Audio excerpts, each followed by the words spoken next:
ಹೇಳೋದು ಗೊತ್ತಾಗ್ತಿಲ್ಲ ಅಂದ್ರೆ ಪ್ರಗತಿ ಹೇಳಿದಾಗೆ ಒಂದು 6 ತಿಂಗಳು 3 ತಿಂಗಳು ಒಂದೊಂದು ಪ್ರೆಸ್ ಮೀಟ್ ನಡೀತಾ ಇತ್ತು. ಒಂಥರ ಟಚ್ ಹೋದಂಗೆ ಆಗ್ಬಿಟ್ಟಿದೆ.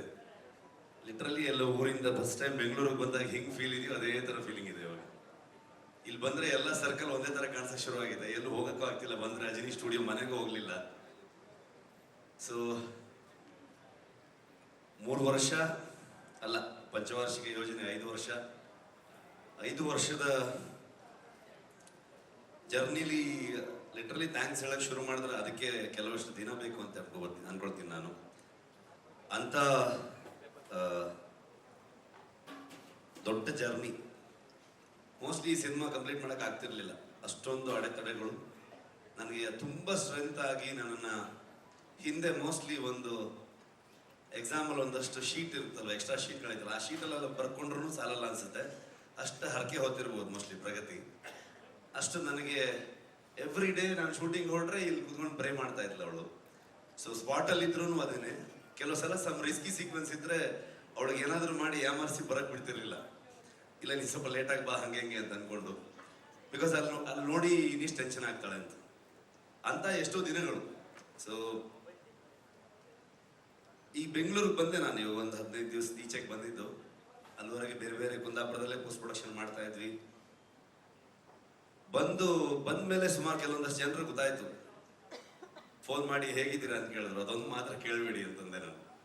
ಇನ್ನೊಂದ್ಸಲ ಹೇಗಿದ್ದೀರಾ ಕೇಳಿದ್ರೆ ಅತ್ತೆ ಬಿಡ್ತೀಸಿದ ಅಂತ.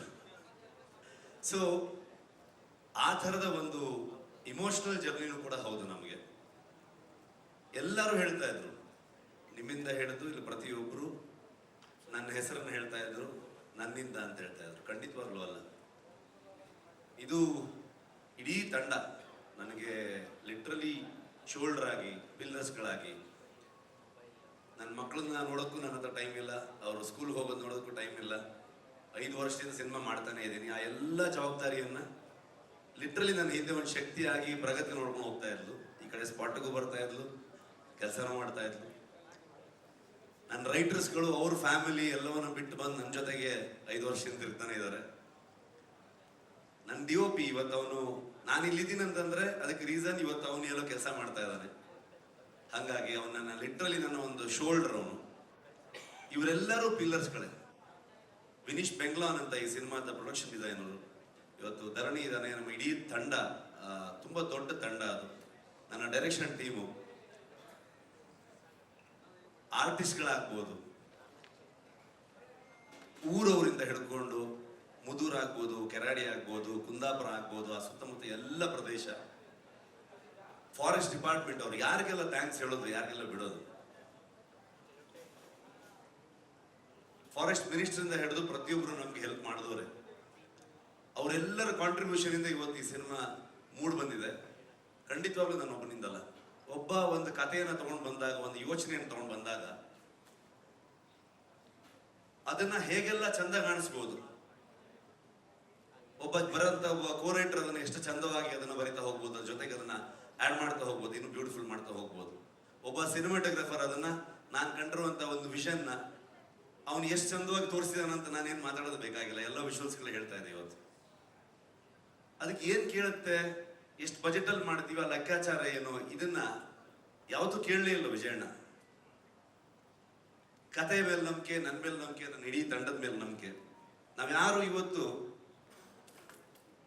3 ತಿಂಗಳಾಯ್ತು ನಾವ್ಯಾರು ಕರೆಕ್ಟಾಗಿ ಮಲಗಿದೆ ಅಂದ್ರೆ 1 hour 2 hours.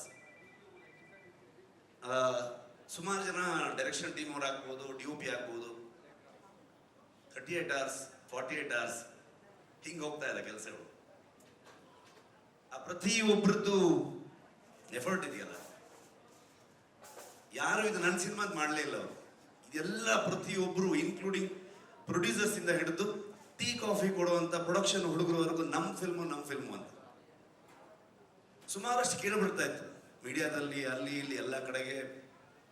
ಕಾಂತಾರ ಮಾಡಕ್ ಶುರು ಮಾಡಿದ್ಮೇಲೆ ಸೆಟ್ಟಲ್ಲಿ ಹಾಗಾಯ್ತು ಹೀಗಾಯ್ತು ಅಂತೆಲ್ಲ ಕೇಳ್ಪಡ್ತಾ ಇತ್ತು. ಲೆಕ್ಕ ಹಾಕಿದ್ರೆ ಮೋಸ್ಟ್ಲಿ ಒಂದು 4 ಸಲ 5 ಸಲ ನಾನು ಹೋಗಿಬಿಡ್ತಾ ಇದ್ದೆ. ಬಟ್ ಇವತ್ತವರೆಗೂ ನಾನು ಬಂದು ಈ ಸಿನಿಮಾನ ಶೋಲ್ಡರ್ ಹಾಕೊಂಡು ನಾನು ಇಡೀ ತಂಡದ ಜೊತೆಗೆ ಬಂದು ನಿಮ್ಮ ಮುಂದೆ ನಿಂತಿದ್ದೀನಿ. 2 2ನೇ ತಾರೀಕು ಈ ಸಿನಿಮಾ ನಿಮ್ಗೆ ತೋರಿಸ್ತೀವಿ. ಓನ್ಲಿ ರೀಸನ್ ನಾನು ಹಿಂದೆ ನಿಂತಿರೋದು ಆ ದೈವ ಅನ್ನೋದಷ್ಟೇ ನಂಬಿಕೆ. ಇವತ್ತಿಂದನೇ